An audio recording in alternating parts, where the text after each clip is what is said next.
नमस्कार, मैं विजयलक्ष्मी गुप्ता आपका अपने चैनल पर स्वागत करती हूँ। महत्वपूर्ण चर्चा के लिए उपस्थित हुई हूँ। पुलिस भर्ती परीक्षा अभ्यर्थियों के अथक प्रयास से अब रद्द हो गई है। इस परीक्षा में बहुत ही बृहद मात्रा में धांधली हुई थी, चीटिंग हुई थी, पेपर वायरल हुआ था। अभ्यर्थियों ने क्या किया कि अपना दमखम दिखाया और धरने पे बैठ गए, प्रोटेस्ट किया, ट्विटर किया, जिसका परिणाम ये हुआ है कि भर्ती परीक्षा रद्द कर दी गई है और आने वाले 6 महीनों में ये परीक्षा दोबारा होने की संभावना है।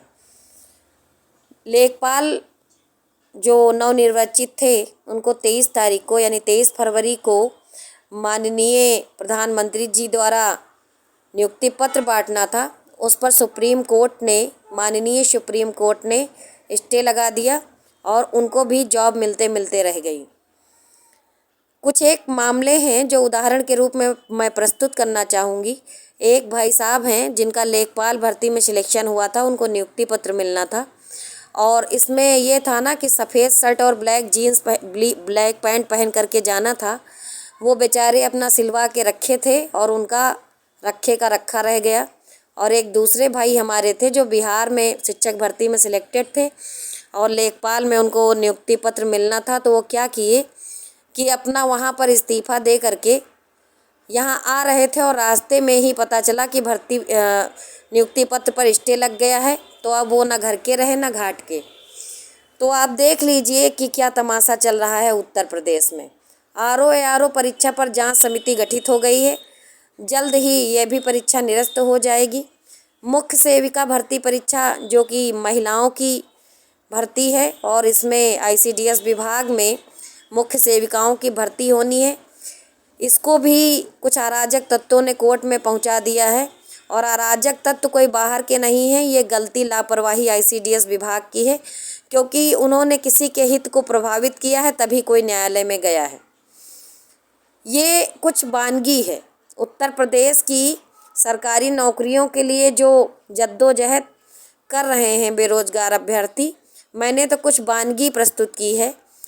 एडेड जूनियर भर्ती हो या एएसओ की भर्ती हो या और भी बहुत सारी भर्तियां हैं। आप देख ही रहे हैं कि जो संबंधित आयोग हैं भर्ती निकाल तो देते हैं, लेकिन उसको पंचवर्षीय योजना बना देते हैं। कोई ना कोई बहाना पकड़ करके कोई ना कोई उसमें ऐसा पेंच डालते हैं कि अभ्यर्थियों का हित प्रभावित होता है तो वो कोर्ट चले जाते हैं, या कभी कभी इनके जियो और नोटिफिकेशन ही इतने विवादित होते हैं कि उसी को लेकर के कोर्ट चले जाते हैं लोग और भर्ती पंचवर्षीय योजना बन जाती है। मुझे नहीं लगता है कि ऊपर बैठे जो अधिकारी गण हैं उनकी कार्यकुशलता में कोई कमी है। कहीं ना कहीं पर वो खुद चाहते नहीं हैं, क्योंकि कार्यकुशल हैं तभी तो भर्ती फंसा ले जाते हैं। कार्यकुशल ना होते तो शायद भर्ती करा ले जाते। उनको कुछ पता हो या ना पता हो, ये ज़रूर पता है कि भर्ती को कैसे कोर्ट का रास्ता दिखाया जाए।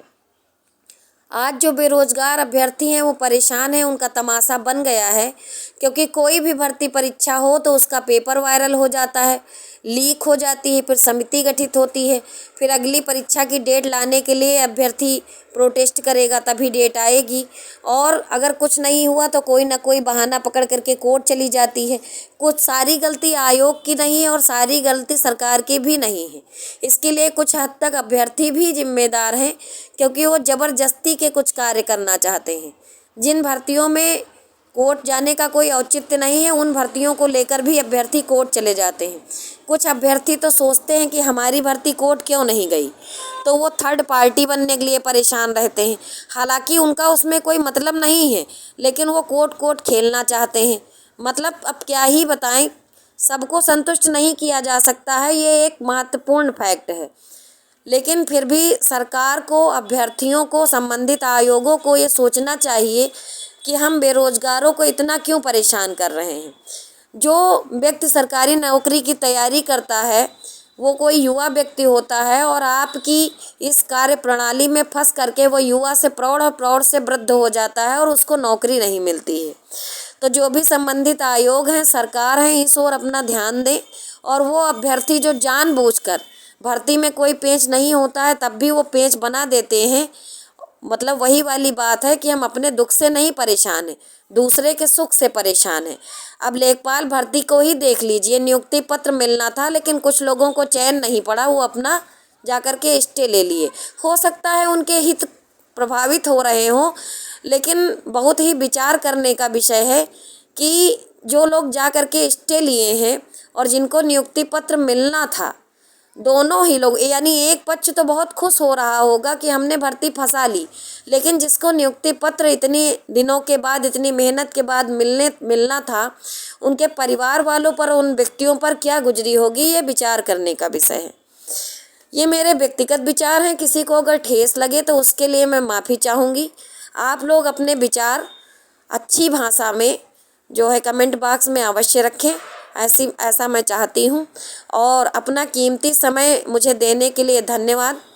वीडियो अच्छा लगा हो तो लाइक करें, चैनल को सब्सक्राइब अवश्य कर लें। मिलते हैं जल्द ही अगले वीडियो में। धन्यवाद।